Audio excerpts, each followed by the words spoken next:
loved films, and I loved film scoring.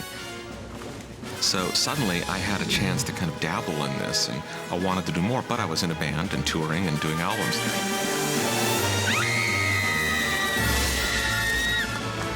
I used to go see his band before I was doing movies and clubs, and just always felt like his music was very filmic. So after Beetlejuice, I got a call from Tim saying, I'm doing this thing, you might be interested in it. And he sent me the Dark Knight comics. That was much more up my alley than what I had known of the original Batman comics as a kid.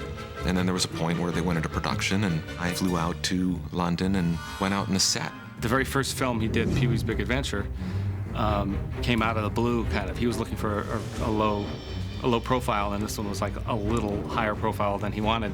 And he took me along as a safety net. I really got my initial ideas from walking around at night on set of Gotham.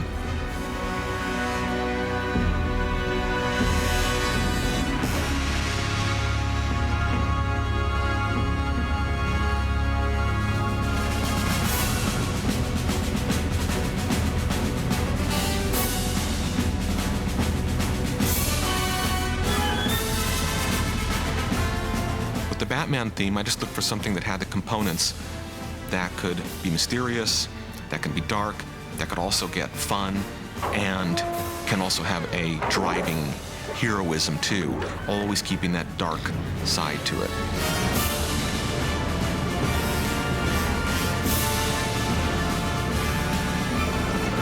He did come up with a good one. You know, that's hard to do, to come up with what the Batman character is, kind of dark but adventure and moving and operatic, all those things at once. I wasn't trying to come up with something that people would remember so much as something that fit the footage. You know, I always just think of what plays this footage, and I needed something heroic and simple. And in that simplicity, you have building blocks, and you can use different building blocks and expand on them.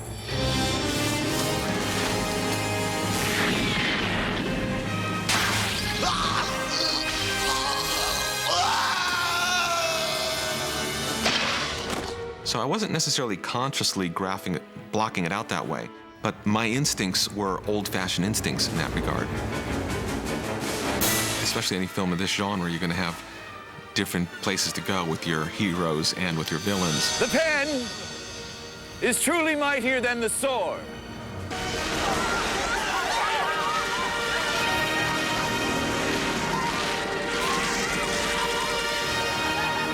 Joker was really fun, but there wasn't as much to grab onto because he wasn't scored as heavily. There actually isn't a lot of music under the Joker. Honey, you'll never believe what happened to me today. Oh.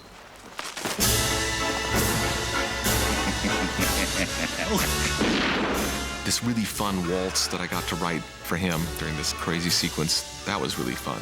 Why his kind of weird, twisted waltz? I don't know. I mean, I always love writing the villain's music. In that moment, you know, that kind of foolishness, now I've shot him, I think I'll shoot him again.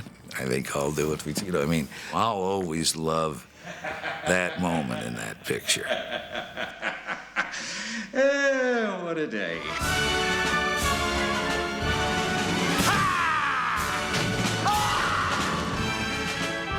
The Joker was just fun. Most of the work of Batman was, you know, establishing the tone of the movie and Gotham and everything else. Let's go.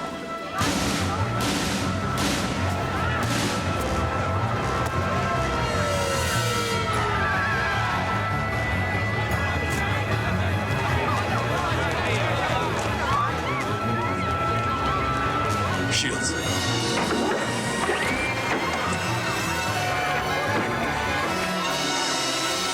I did what I always do with Danny. I was his orchestrator and responsible for making sure what he thought he was writing was what we got out of the orchestra. Part of Danny's process, to me, is never done until we've recorded and put it in. My most fun moment actually was recording it and actually hearing the music coming together in the studio. And then there was a point where John Peters started like picking up his cell phone, turning it on, holding it up to the speakers, and he'd be having people back home in LA say, check this out, listen to this. I remember him coming up and saying, Danny, we're going to do a separate soundtrack album for just the score. I figured this is producer, hot air. And he did. I don't understand what makes Batman popular. I didn't expect Batman to do really well when I was working on it. My balloons. These things always surprise me. To me, they're movies, they're fun, they're interesting. But what makes them a cultural phenomenon, I haven't a clue.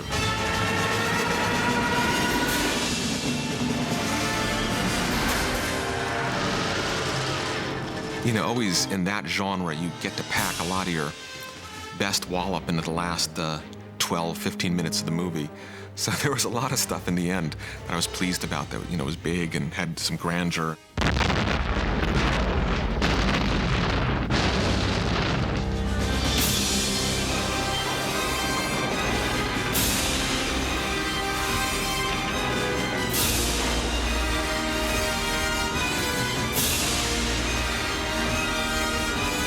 It was like a level of intensity that I never could have comprehended in my life.